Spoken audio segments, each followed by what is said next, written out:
ये दोस्तों देखते हैं आज सामाजिक विज्ञान का पेपर को। इसमें 100 क्वेश्चन रहेगा ऑब्जेक्टिव का और इसका हल करेंगे। इससे पहले दोस्तों चैनल पर नए हैं तो सब्सक्राइब कर लीजिए। बिना टाइम गवाए आपको ऑप्शन नहीं पढ़ेंगे और सिर्फ क्वेश्चन का आंसर पढ़ेंगे और ऑप्शन आप देख लीजिएगा। वीडियो आराम से रोक रोक कर देख सकते हैं। इससे पहले पहला क्वेश्चन देखते हैं कि भारतीय जनता पार्टी किस पार्टी का पुनर्जन्म कहा जाता है। तो भारतीय जन संघ का दलित पैंथर नामक संगठन की स्थापना किस राज्य में हुई थी। तो दलित पैंथर की संगठन महाराष्ट्र राज्य में हुई थी। 80 क्वेश्चन होगा, माफ़ कीजिएगा 80 क्वेश्चन होगा क्योंकि इसमें 80 को ही होता है और 20 नंबर का प्रैक्टिकल होता है। कौन सा संवैधानिक संशोधन नगरीय स्थानीय स्वशासन से संबंधित है। तो ये आपका रहेगा 74वां संशोधन। उसके बाद कहाँ है चौथा नंबर क्वेश्चन, बलवंत राय मेहता समिति ने अपने प्रतिवेदन में कितने स्तरीय पंचायत राज व्यवस्था की सिफारिश की थी। तो इसका आंसर हो जाएगा त्रिस्तरीय। भारत के प्रथम नगर निगम की स्थापना कहाँ की गई थी। तो भारत का प्रथम नगर निगम की स्थापना मद्रास में की गई थी। उसके बाद सर्वप्रथम किस राज्य में महिलाओं को पंचायत में 50% आरक्षण दिया गया था। तो चौका ऑप्शन नंबर सी यानी बिहार ही है अपना। दल बदल कानून निम्न में किस पर लागू होता है। तो दल बदल कानून सांसद एवं विधायक पर लागू होता है। क्षेत्रवाद की भावना का कुपरिमाण है। तो क्षेत्रवाद की कुपरिमाण होता है कि ये कर देता है अलगाववाद। अर्थशास्त्र पुस्तक के लेखक हैं तो चाणक्य। इनमें से किस देश की संघीय व्यवस्था अन्य से अलग है। तो संघीय व्यवस्था अन्य से अलग है। ये किस इसका मतलब हो रहा है कि किस देश से लिया गया था। तो ये हो जाएगा कनाडा। 11 नंबर क्वेश्चन का है कि भारत का संघीय व्यवस्था निम्न में से किसे प्रभावित करती है। तो 11 नंबर क्वेश्चन का आंसर हो जाएगा ए यानी कनाडा से। वही बात है यहाँ पर घुमाकर पूछा गया। भारतीय संविधान के किस अनुसूची में राष्ट्रीय भाषाओं की सूची है। तो ये है 8वीं अनुसूची में। किस राज्य विधानसभा में चुनाव को कराने की जिम्मेदारी है।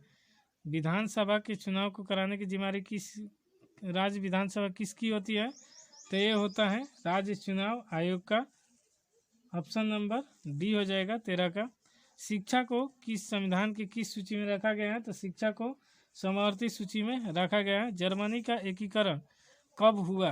जर्मनी का एकीकरण पूछ रहा है कि कब हुआ था। तो जर्मनी का एकीकरण 1871 में हुआ था। उसके बाद पूछ रहा है कि हाओ आंदोलन किसने शुरू किया था। तो हुआ हाओ आंदोलन का शुरुआत हुइन फूसो ने किया था। जनरल नोद किस देश के प्रधानमंत्री थे। तो ये 17 का हो जाएगा सी कंबोडिया के प्रधानमंत्री थे। मार्च 1946 में फ्रांस एवं वियतनाम के बीच होने वाले समझौता किस नाम से जाना जाता था। तो ये हो जाएगा आपका ऑप्शन नंबर बी यानी हनोई समझौता। कह रहा है गांधी जी ने साबरमती आश्रम की स्थापना कहाँ की थी। तो गांधी जी ने साबरमती आश्रम की स्थापना किए थे बड़ौदा अहमदाबाद में। कांग्रेस ने किस अधिवेशन में स्वशासन की जगह स्वराज लक्ष्य प्रस्तावित किया था। तो गांधी जी ने किस अधिवेशन में किया था लक्ष्य प्राप्त। ये हो जाएगा आपका 20 नंबर का हो जाएगा सी यानी नागपुर अधिवेशन। नेक्स्ट क्वेश्चन, दांडी यात्रा के किस आंदोलन से शुरुआत हुई थी। दांडी यात्रा से सविनय अवज्ञा आंदोलन की शुरुआत हुई थी। गांधी जी ने किस गोलमेज सम्मेलन में भाग लिया था। तो गांधी जी किस सम्मेलन में भाग लिया था। तो ये हो जाएगा आपका द्वितीय गोलमेज सम्मेलन में भाग लिया था। फॉरवर्ड ब्लॉक की स्थापना किसने की थी। तो फॉरवर्ड ब्लॉक की स्थापना सुभाष चंद्र बोस ने किया था। बंगाल विभाजन कब और किसने किया। तो बंगाल विभाजन लॉर्ड कर्जन ने किया था और 1905 ईस्वी में किया था। निम्न में कौन मित्र राष्ट्र नहीं है। तो 25 नंबर क्वेश्चन कर रहा है निम्न में कौन मित्र राष्ट्र नहीं है। तो मित्र राष्ट्र कौन नहीं है। तो जर्मनी मित्र राष्ट्र नहीं है। स्वराज पार्टी की प्रथम सम्मेलन कहाँ हुआ था। स्वराज पार्टी का प्रथम सम्मेलन इलाहाबाद में हुआ था। इनमें से किसने पावर लूम की आविष्कार किया था? तो पावर लूम का आविष्कार इनमें से कौन किया था? तो एडमंड कार्टराइट। न्यू डील नामक जीवन आर्थिक नीति कहाँ लागू हुई? तो न्यू डील नामक आर्थिक नीति कहाँ लागू हुई थी? ये हो जाएगा आपका अमेरिका में। 1991 में सोवियत संघ के विघटन के उपरांत कौन देश महाशक्ति के रूप में उभरा? तो कौन देश महाशक्ति के रूप में उभरा था? यहाँ पर क्वेश्चन है, थोड़ा सा देख लीजिए। उभरा तो ये हो जाएगा संयुक्त राज्य अमेरिका। 29 का ऑप्शन नंबर डी हो जाएगा कि होगा। 30 नंबर क्वेश्चन देखते हैं कि 30 नंबर इनमें से कौन सा देश दक्षेस का सदस्य नहीं है? ये एक संगठन है और इसका आंसर हो जाएगा इंडोनेशिया, ऑप्शन नंबर बी। रूसो किस देश के रहने वाला था? तो रूसो किस देश का रहने वाला था? ये तो फ्रांस का रहने वाला था। अल हिलाल का संपादक किसने किया था? तो अल हिलाल का संपादक मौलाना अबुल कलाम आज़ाद ने किया था। गुटेनबर्ग ने सर्वप्रथम किस वस्तु की छपाई की थी? तो 33 नंबर क्वेश्चन का आंसर हो जाएगा बाइबिल। महात्मा गांधी इनमें से किस का संपादन किया? महात्मा गांधी ने इनमें से कौन सा संपादन किया यानी लिखा था? तो यंग इंडिया को महात्मा गांधी ने लिखा था। उसके बाद पूछ रहा है कि काउंट काबूर को विक्टर इमैनुअल ने किस पद पर नियुक्त किया? तो काउंट काबूर को विक्टर इमैनुअल ने इनको प्रधानमंत्री के पद पर नियुक्त किया। 36 नंबर क्वेश्चन हो जाएगा वियना सम्मेलन की मेजबानी किसने की? तो वियना सम्मेलन की मेजबानी स्टालिन ने की थी। आंतरिक विद्रोह को दबाने के लिए रूस के किस संगठन की स्थापना हुई थी? तो आंतरिक विद्रोह को दबाने के लिए दलित पैंथर की स्थापना हुई थी। भारत का उपभोक्ता संरक्षण अधिनियम की घोषणा कब हुई थी? तो भारत का उपभोक्ता संरक्षण अधिनियम की घोषणा कब की गई थी? तो इसका हो जाएगा 1986 यानी ऑप्शन नंबर ए हो जाएगा। नेक्स्ट 39 नंबर विश्व उपभोक्ता अधिकार दिवस कब मनाया जाता है? तो विश्व उपभोक्ता अधिकार दिवस 15 मार्च को मनाया जाता है। भारत का सर्वप्रथम राष्ट्रीय आय का अनुमान कब लगाया गया था? तो भारत का राष्ट्रीय आय का अनुमान लगाया गया था 1868 में। किसके द्वारा? तो दादा भाई नौरोजी द्वारा।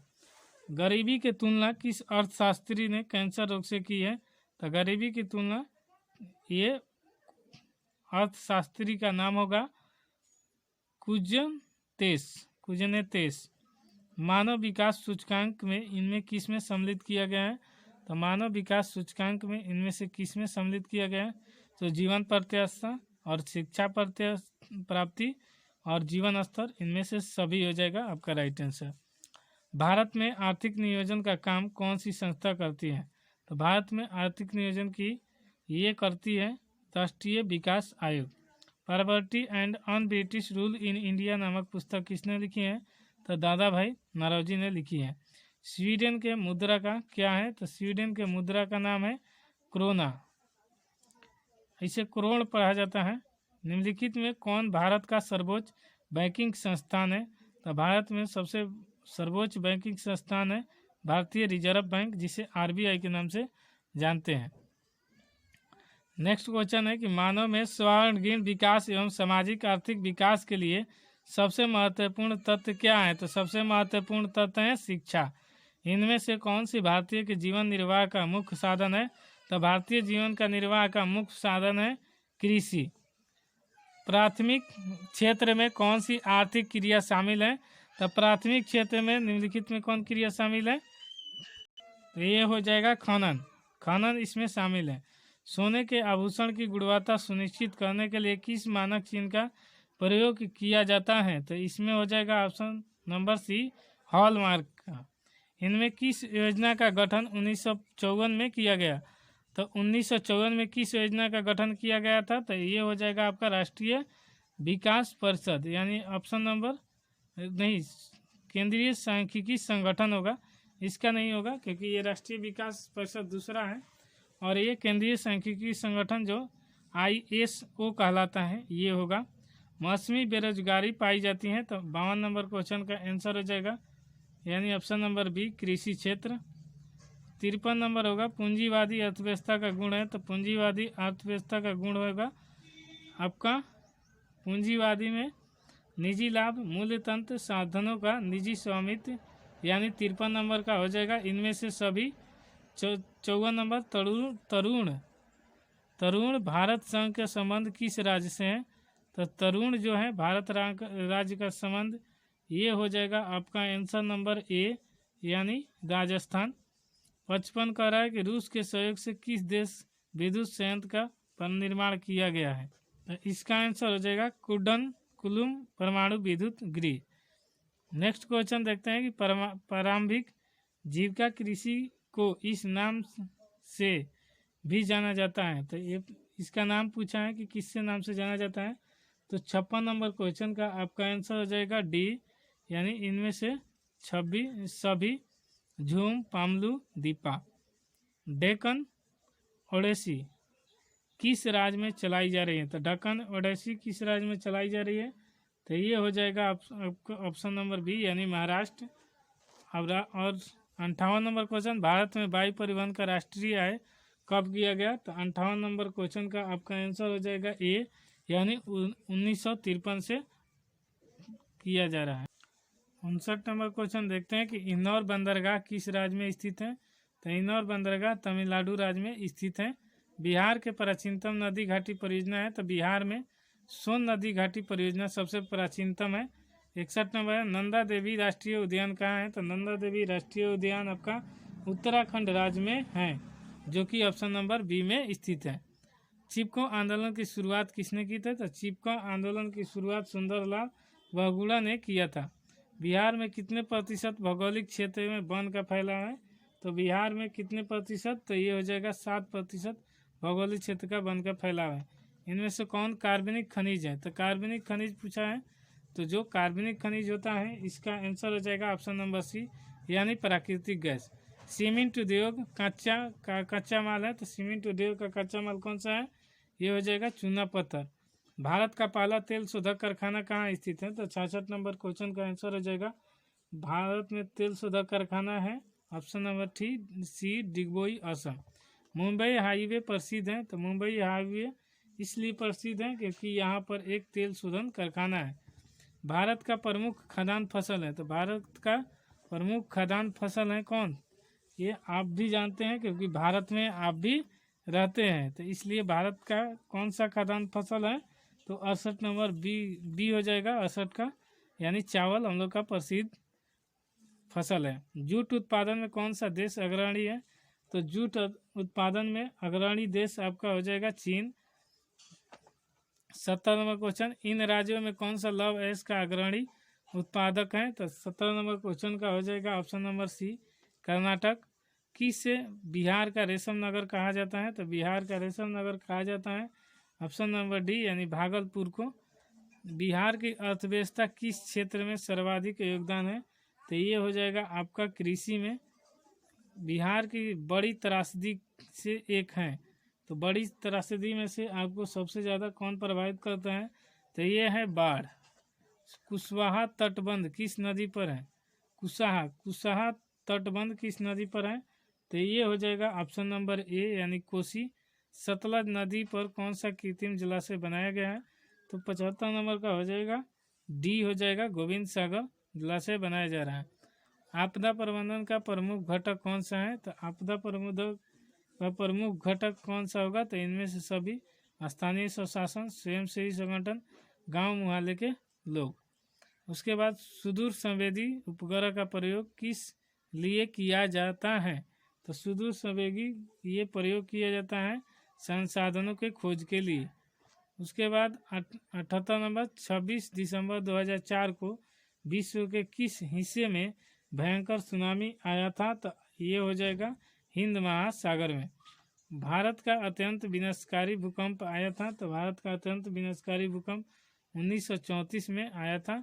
सुनामी किस भाषा का शब्द है? तो सुनामी एक जापानी भाषा का शब्द है। इससे पहले दोस्तों चैनल पर नए हैं तो सब्सक्राइब कर लीजिए, और नए हैं तो सब्सक्राइब कर लीजिए, दोस्तों के पास शेयर कर दीजिए। कंटेंट अच्छा लगा हो तो लाइक कीजिए, सब्सक्राइब कीजिए, और कोई भी दिक्कत हो तो कमेंट कीजिए, उसका सॉल्यूशन भी किया जाएगा। तब तक के लिए जय हिंद, मिलते हैं नेक्स्ट वीडियो में।